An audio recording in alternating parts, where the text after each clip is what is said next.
नमस्कार सभी को। आज हम पढ़ेंगे श्रद्धा राम फिलोरी के बारे में।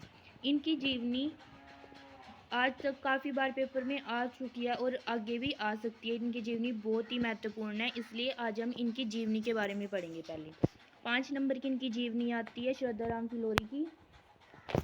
श्रद्धा राम फिलोरी ਦੇ ਜੀਵਨ ਰਚਨਾ ਤੇ ਰਚਨਾ ਦ੍ਰਿਸ਼ਟੀ ਤੇ ਪੰਜਾਬੀ ਸਾਹਿਤ ਵਿੱਚ ਉਸਦੇ ਸਥਾਨ ਬਾਰੇ आज हम पढ़ने जा रहे हैं। ठीक है। श्रद्धा राम फिलोरी का जन्म 1807 ईस्वी विच पंडित जयदयाल जोशी के घर होया। आप जलंधर जिले के नगर फिलोरी के वासी सन। बचपन विच आपने पंडित रामचंद्र तो संस्कृत अते सैयद अब्दुल्ले शाह तो फारसी पढ़ी। पिता जी के प्रभाव हेठ आपने संगीत का अभ्यास किया। नचन गाउना सवांग रचावना ते तरन दा आप नूं बहुत शौक सी। विद्वान पादरी न्यूटन दी संगत सदका आप लिखारी बन गए। आप आधुनिक पंजाबी वार्तक दे मोढी लिखारियां विचों सन। आप सनातन धर्म ते प्रसिद्ध प्रचारकां विचों सन। 25 जून 1881 1881 नूं आप चलाना कर गए। आपने पंजाबी हिंदी संस्कृत ते उर्दू विच भी रचना कीती। पंजाबी विच भावें आपने कविता विच बैंत अते 12 माह भी लिखे, पर आप दी प्रसिद्ध एक वार्तक लेखन वजों होई। आपने हेठ लिखिया वार्तक पुस्तकां दी रचना की। इन्होंने 2 पुस्तकां जो इनकी मेन थी, सिखां दे राज दी विद्या, पंजाबी बातचीत। ठीक है। जो मैंने आपको अभी तक बताया ना इनके जीवन के बारे में, आपने एग्जाम में कैसे लिखना है। श्रद्धा राम फिलोरी का जन्म 1807 ईस्वी विच पंडित जयदयाल जोशी के घर होया। ठीक है। उसके बाद आप जलंधर जिले के नगर फिलोरी के वासी सन। जलंधर जिला ये आपको याद रखना है। बचपन में आपने पंडित रामचंद्र तो संस्कृत, ये अगर आपको पंडित रामचंद्र का नाम नहीं याद रहता तो आप ऐसे लिख सकते हैं, इन्होंने बचपन में संस्कृत, फारसी ते अन्य भाषाएं भी सीखी। ते पिता जी के प्रभाव हेठ आपने संगीत का अभ्यास किया। ये आपको लिखना जरूरी है कि इनके पिताजी को संगीत पसंद था, इसलिए इन्होंने भी संगीत का अभ्यास शुरू किया था और फिर इन्होंने संगीत सीखा। लेकिन इनको खुद भी नचन गाउन सवांग रचाउन ते तरन दा आपनू बहुत शौक सी। ठीक है। उसके बाद विद्वान पादरी न्यूटन दी संगत विचों आपने लिखना भी सीखिया, यानी कि लिखारी बन गए। इन्होंने अपनी जो ये कविताएं लिखी है, रचनाएं लिखी हैं, ये इन्होंने किससे सीखी थी? विद्वान पादरी न्यूटन से। अगर आपको ये याद नहीं रहता तो आप ये भी लिख सकते हो कि इन्होंने महान विद्वान पादरी दी संगत विच ये लिखारी बन गया। इन्होंने लिखना, कविताएं ते रचनाएं लिखना शुरू कीतियां। ठीक है, ये सीखियां।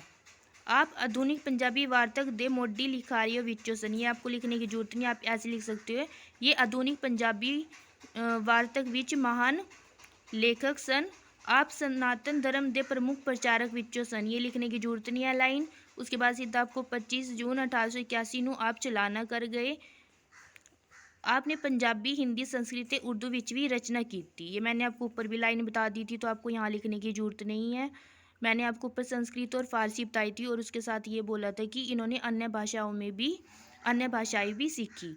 ठीक है। पंजाबी तो इनकी मेन है ही है, देखो, और साथ में आप इन्होंने हिंदी जोड़ दिया, तो आप ऊपर लिख सकते हो आपने पंजाबी, हिंदी, संस्कृत ते उर्दू विच रचनाएं कीतियां। पंजाबी विच भावे आपने कविता विच बैंत अते 12 माह भी लिखियां। ये भी लिखने की जरूरत नहीं है, आपने लिखना इन्होंने पंजाबी विच बहुत सारी कविताएं लिखियां, पर इन्हां दी आप दी प्रसिद्ध एक वार्तक लेखक वजों हुई। लेकिन ये प्रसिद्ध एक वार्तक लेखक नाल होई या वजों हुई। ठीक है। यह हम बोलते हैं ना, जैसे उस दे कारण, सिर्फ एक लेखक कारण ये सबसे ज़्यादा प्रसिद्ध हुए। हिंदी में हम ऐसे बोलते हैं, लेकिन पंजाबी में आप दी प्रसिद्धि एक वार्तक लेखक वजों हुई। ये लिखने के बाद आपने लिखनी है, आपने हेठ लिखिया वार्तक पुस्तकां दी रचना की। इन्हां ने 2 प्रसिद्ध पुस्तकां दी रचना की। आप इसको ऐसे लिखोगे, सिखा दे राज दी विद्या और पंजाबी बातचीत। ठीक है। पंजाबी बातचीत के बारे में तो हमारी इस पुस्तक में भी है, तो मैं आपको डिटेल में पंजाबी बातचीत के बारे में बता दूंगी। लेकिन अभी हम जीवनी पर फोकस करते हैं। ਸਿੱਖਾਂ ਦੇ ਰਾਜ ਦੀ ਵਿਦਿਆ ਵਿੱਚ ਆਪ ਨੇ ਗੁਰੂ ਸਾਹਿਬਾਨ ਦੇ ਸੰਖੇਪ ਜੀਵਨ ਦੇ ਮਹਾਰਾਜਾ ਰਣਜੀਤ ਸਿੰਘ ਦਾ ਹਾਲ ਬਿਆਨ ਕਰਨ ਤੇ ਨਾਲ ਪੰਜਾਬੀ ਜੀਵਨ ਦੇ ਅੜ ਪੱਖਾਂ ਨੂੰ ਚਿਤਰਨ ਦਾ ਉਪਰਾਲਾ भी किया है। ठीक है, अब आपको पता लग गया इन्होंने सिक्खा दे राज दी विद्या विच क्या बताया है, ये इन्होंने बता दिया, आप लिख सकते हो। और अगर आप लिखोगे तो ज़्यादा अच्छा रहेगा, आप ये लिख देना कि इन्होंने अपनी इस पुस्तक में किसके बारे लिखे है। पंजाबी बातचीत ਨਾਂ ਦੀ पुस्तक एक अंग्रेज अफसर ਦੇ ਕਹਿਣ ਤੇ ਅੰਗਰੇਜ਼ਾਂ ਨੂੰ ਪੰਜਾਬੀ ਜੀਵਨ ਅਤੇ ਪੰਜਾਬੀ ਭਾਸ਼ਾ ਦੀ ਜਾਣਕਾਰੀ ਦੇਣ ਲਈ ਲਿਖੀ ਗਈ ਸੀ। ਇਸ ਪੁਸਤਕ ਵਿੱਚ ਲੇਖਕ ਨੇ ਪੰਜਾਬੀ ਦੇ ਵੱਖ-ਵੱਖ ਇਲਾਕਿਆਂ ਦੀਆਂ ਬੋਲੀਆਂ, ਲੋਕ ਗੀਤਾਂ, ਖੇਡਾਂ, ਰਸਮਾਂ ਰਿਵਾਜਾਂ ਆਦि ਦੀ ਜਾਣਕਾਰੀ बड़े रोचक, मनोरंजक, स्पष्ट ਤੇ सादे ढंग ਨਾਲ करवाई है। ठीक है, अब उनको पंजाबी का ज्ञान अंग्रेजों को देना तो नॉर्मल सी बात है कि वो अपनी उस पुस्तक में सभी चीज़ों के बारे में लिखेंगे, जिससे उनको अंग्रेजों को पंजाबी के बारे में पता लगे, पंजाबी भाषा के बारे में पता लगे, उनके रहन सहन और उनके जो लोकगीत बोली है उनके बारे में पता लगे।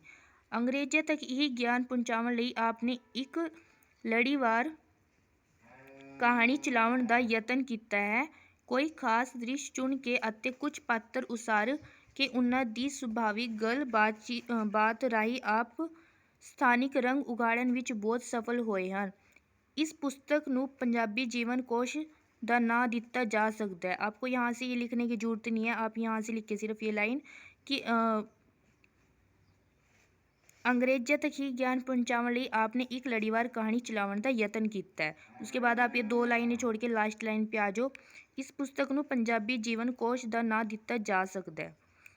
गद दर्पण पुस्तक के संपादकों अनुसार पंडित श्रद्धा राम फिलौरी ਦੀ ਵਾਰਤਕ ਪੁਰਾਤਨ ਅਤੇ ਆਧੁਨਿਕ ਪੰਜਾਬੀ ਵਾਰਤਕ ਵਿਚਕਾਰ ਇੱਕ ਮੀਲ ਪੱਥਰ ਵਾਂਗ ਹੈ। ਇਹਨਾਂ ਦੀ ਵਾਰਤਕ ਪੰਜਾਬੀ ਵਾਰਤਕ ਨੂੰ ਇਸੇ ਅਤੇ ਰੂਪ ਦੇ ਪੱਖ ਤੋਂ ਨਵੀਨਤਾ ਪ੍ਰਦਾਨ ਕਰਦੀ ਹੈ। ਸ਼ਰਧਾ ਰਾਮ ਫਿਲੌਰੀ ਦਾ ਬਿਆਨ ਢੰਗ ਸਾਦਾ ਪਰੰਤੂ ਰੋਚਕ ਹੈ। ਆਪ ਦਾ ਪੰਜਾਬੀ ਦੀਆਂ ਉਪ ਬੋਲੀਆਂ ਤੋਂ ਪੂਰਾ ਕਾਬੂ ਹੈ, ਪਰ ਦੁਆਬੇ ਦਾ ਜੰਮ ਪਲ ਹੋਣ ਕਰਕੇ ਆਪਣੀ ਵਾਰਤਕ ਵਿੱਚ ਦੁਆਬੀ ਉਪਭਾਸ਼ਾ ਤੇ ਲਹਿਜੇ ਦੀ ਵਰਤੋਂ ਕਈ ਵਾਰ ਕਰ ਜਾਂਦੇ ਹਨ। ਸ਼ਰਧਾ ਰਾਮ ਫਿਲੌਰੀ ਦਾ ਪੰਜਾਬੀ ਸੱਭਿਆਚਾਰ, ਰਹਿਣੀ ਬਹਿਣੀ ਅਤੇ ਲੋਕ ਸਾਹਿਤ ਬਾਰੇ ਗਿਆਨ ਕਾਫੀ ਡੂੰਘਾ ਤੇ ਵਿਸ਼ਾਲ ਹੈ। ਉਹ ਸਿੱਖ ਇਤਿਹਾਸ ਬਾਰੇ ਆਪ ਦਾ ਗਿਆਨ ਮੁੱਢਲਾ ਹੀ है। आप ये यहाँ से छोड़ सकते हो। आपको ये मैं इसमें बता देती हूँ आपको इतने पैरे में क्या क्या लिखना है। ठीक है, इतने पैरे में मैं आपको बताती हूँ क्या क्या लिखना है। गद दर्पण पुस्तक के संपादक अनुसार पंडित श्रद्धा राम ਫਿਲੌਰੀ ਦੀ वार्तक पुरातन ਅਤੇ आधुनिक पंजाबी वार्तक ਵਿਚਕਾਰ ਵਿੱਚ ਮੀਲ ਪੱਥਰ ਵਾਂਗ ਹਨ। ये लिखने की जरूरत नहीं है। ਇਹਨਾਂ ਦੀ वार्तक पंजाबी वार्तक ਨੂੰ विषय ਅਤੇ रूप ਦੇ पक्ष ਨੂੰ नवीनता प्रदान करती है। ये भी लिखने की जरूरत नहीं, आप यहाँ से लिखना। फिलौरी का बयान ढंग सादा परंतु रोचक है। ठीक है, यहाँ से श्रद्धा राम फिलौरी का बयान ढंग सादा परंतु रोचक के ऊपर क्या लाइनें छोड़ दो। आप दा पंजाबी दिया उपबोलियाँ ते पूरा काबू है, यहाँ पे काबू है तक आपको लिखनी है। उसके बाद पूरे दुआबे दा जम पल होने करके अपनी वार्तक विच दुआबी उपभाषा दे, ये लिखने की जरूरत नहीं है। आप फिर यहाँ से लिखेंगे श्रद्धा राम फिलौरी दा पंजाबी सभ्याचार, रहनी बहनी लोक साहित्य बारे ज्ञान काफ़ी डूंगा ते विशाल है। बस ये लाइन लिखनी है आपको। उसके बाद लास्ट की लाइन भी आप छोड़ सकते हो। इसमें से आपको सिर्फ 3 या 4 लाइनें लिखनी है, बाकी आप स्किप कर सकते हो। इससे आपका टाइम भी बचेगा और आपको याद भी रहेगा कि आपको एग्ज़ाम में क्या लिखना है। अगर आप सारी लाइनें याद करने की कोशिश करोगे तो आप भूल जाओगे, क्योंकि बहुत सारी है जीवनियाँ। अभी तो हम श्रद्धा राम फिलौरी की पढ़ रहे हैं, बहुत सारी जीवनी इसमें है, लेकिन मैं आपको सिर्फ मेन कराऊंगी जो सिर्फ एग्ज़ाम में आती ही है। उनमें से एक तो आपको देखने को मिल ही जाएगी। आगे हम इनकी जीवनी के बारे में पढ़ेंगे। ਸਮੁੱਚੇ ਤੌਰ 'ਤੇ ਸ਼ਰਧਾ ਰਾਮ ਫਿਲੌਰੀ ਨੂੰ ਆਧੁਨਿਕ ਵਾਰਤਕ ਦਾ ਮੋਢੀ ਮੰਨਿਆ ਜਾਂਦਾ ਹੈ। ਆਪ ਨੇ ਪਹਿਲੀ ਵਾਰ ਪੰਜਾਬੀ ਵਾਰਤਕ ਨੂੰ ਧਰਮ ਦੀ ਲਪੇਟ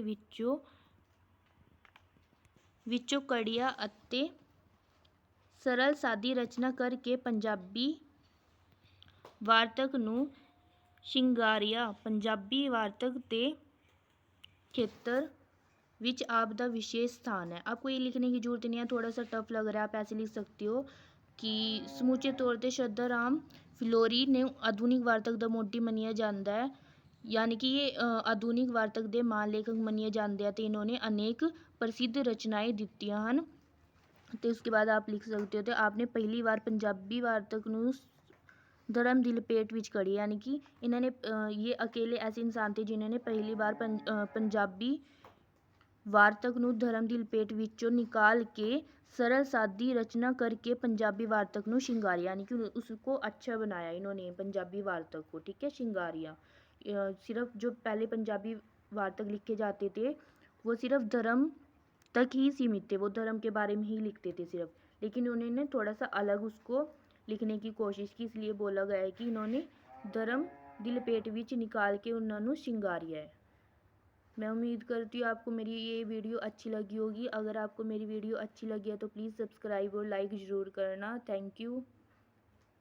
मैं अपनी अगली वीडियो में आपको पंजाबी बातचीत के बारे में पूरा अच्छे से डिटेल में बताऊंगी, क्योंकि वो भी हमारी 10 नंबर की वो भी हमें 10 नंबर का लिखने के लिए आता है पेपर में, इसलिए मैं आपको उसमें भी बताऊंगी कि कौन सी लाइनें आपको लिखनी है और कौन सी छोड़नी है, ताकि आपको एग्ज़ाम में मुश्किल ना हो, आप सिर्फ वही लाइनें करके जाओ। जितना आप एक्स्ट्रा करके जाते हो ना, फिर भूलने के चांस ज़्यादा होते हैं। ठीक है, थैंक यू।